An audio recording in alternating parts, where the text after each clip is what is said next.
Happy Friday, everyone, and welcome to TAC Chat 23. This is my fourth weekend in a row of actually keeping up with these, and I want to talk about how your life can change in one day, and how it can change, in my case, just in the last week. So it's really weird. In my book, Rise from Darkness, Who Are They?, I talk about my unconscious awakening with spirit animal guides, numerology, and all this stuff that I thought was amazing. And it was an unconscious awakening because I didn't ask for it. I just started noticing these synchronicities and these things that are like, wow, this stuff's like nuts, right? It's been going on really hard since like 2016. So it's stuff I'm used to. I think I started to develop what I would call supernatural complacency.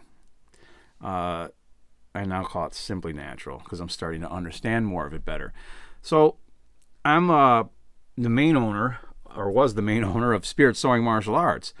And, last week of January, right before February, when I have to renew the lease, the universe threw a curveball at me.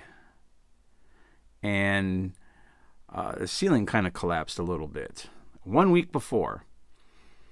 And first off, I got to say to my coach, to the main grappling coach there, because that wasn't me, I couldn't have had this place without you, Nate, so thank you if you see this.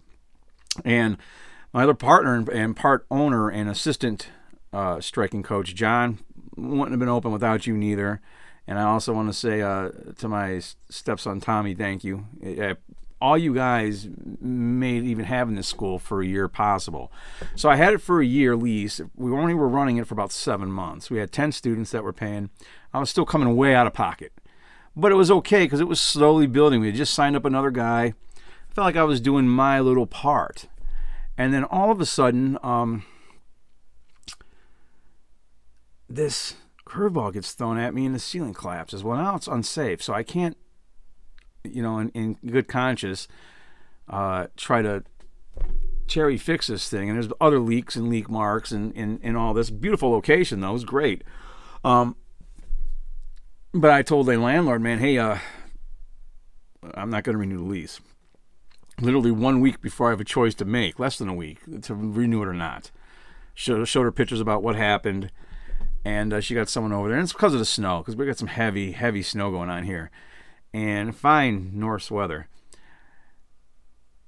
And at first, when this happened, I made the call. Hey, I let everybody know. I was really sad. We got to close the school down. It's can't keep it open. Eventually I'll find another location. But all that day, after I sent that message out, I kept seeing the reoccurring number 444, 444. I had to head back up to the school. I looked at the time because I was running late. I had to be there 5, and it was 4:44. Today, landlord called back and said, hey, we can... the guy up on the roof said he can probably, it's just 2 leaks causing the problems and we can get it fixed. And I was like, that's cool. I'm really happy. That's good. But I'm still not going to renew the lease. I feel like the universe did this to me on purpose. Now, at first, there was a little bit of self-pity. I'm human. And then that, I forgot his name. I think his last name is Rawlings. But you'll recognize this from G.I. Jane is when I first heard it, but I forgot the poet's actual name. But he said, I never seen a thing in the wild or a wild thing feel sorry for itself. A bird will fall frozen dead off a bough without ever having once felt sorry for itself. I'm like, the universe is trying to tell me something here. And I'm getting all these 444s, and I'm going to tell you what that means in a minute. In my book, Rise from Darkness, Who Are They?, I talked about a lot of this stuff in depth and how I experienced it and how the unconscious awakening led me to want to seek enlightenment. And enlightenment never stops, like I've said in past, TAC Chat episodes. So the landlord called and I declined. And I'm texting her, and I was on the treadmill when she had texted me that, hey, we can get it fixed and da-da-da-da. And I still declined. I wasn't going to renew it. The universe is trying to tell me something. And she was like, okay. She had no problem with it. And I'm looking down, getting ready to get off, and I had burnt 444 calories. So again, the universe is trying to tell me something. So anytime you start seeing these reoccurring numbers, the universe, you are manifesting. The universe knows you know. and source consciousness, God with a capital G, the Father in a sea of lights. I don't care what you refer to it as, it's there, and it's rooting for us, okay? So before I get too woo-woo, I just want to go ahead and say this real quick. What's going on in the fucking world now is a psyop. Start saying no, run no right up to the top. Remember, no means not. So I don't think I'm getting soft here. But it just reminded me of how amazing things can be. So I was heading up to the school. I had to meet with the jiu-jitsu coach last night, and I had to meet with my partner and part owner. And again, thank you guys. I went and ran. It wouldn't have been open without you guys. And I'm going up there, and I'm thinking to myself, man, what about the last year was bad? The universe is giving you good signs about this. What about the last year was actually bad? And I couldn't think of one thing. I had an injury. It taught me something. I needed to be able to re-engage public speaking and teaching. I believe the universe is calling me to teach more than just martial arts and self-defense, though. But the ability to pass on information and communicate is important. And I'd gone so long without doing it. Well, this getting back into teaching is kind of like public speaking, so it definitely helped me with that. It got my martial arts back on point. I'd spent a few years doing nothing but gun and knife stuff and tactical stuff, and really I was getting sick of it. This got me in shape. This got me back to hands-on fun stuff. That still maybe self-defense would be a cool side effect, but that's not why I do it. But it got me teaching. It got me with people. Okay, that was great. There were some selfish reasons. I made no money, but I made friends. I made what I consider to be good friends. And if I ever do open up another school, I know they'd come back. You can't put money on that or value on that. There was nothing bad that came out of this last year. And I was telling my partner about that because he was like, yeah, it's kind of sad. I'm like, yeah, it is.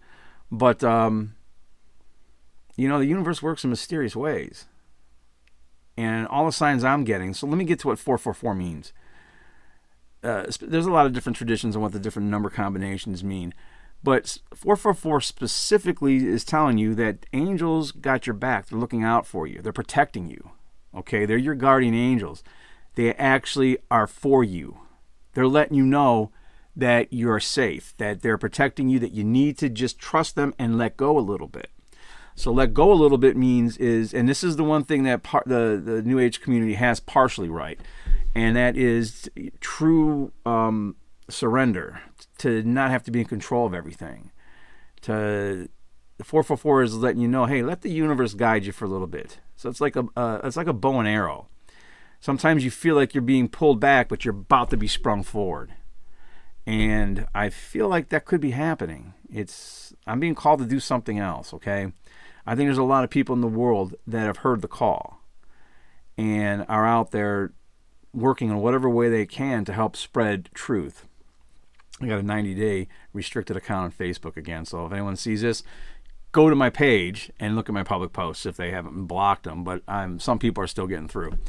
So I'm happy about that because that's a communist platform.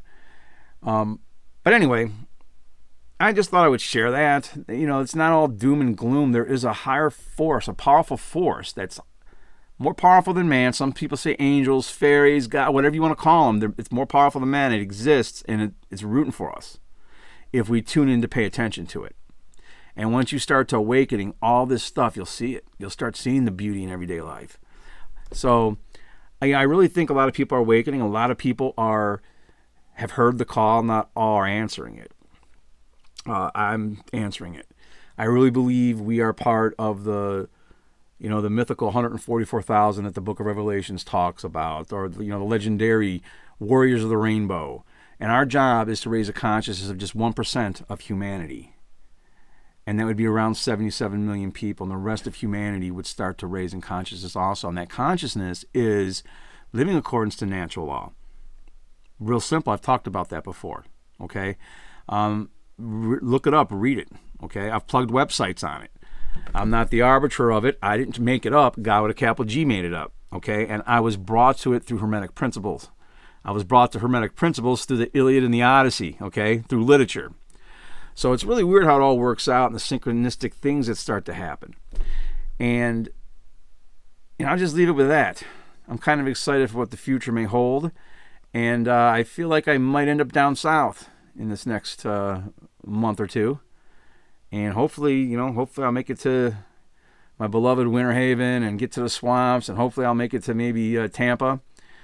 That's where my grandparents are buried. That's a kind of a weird synchronicity thing that's going on there too. But at any rate, I just wanted to pass that on to everybody and just wish everybody a good weekend.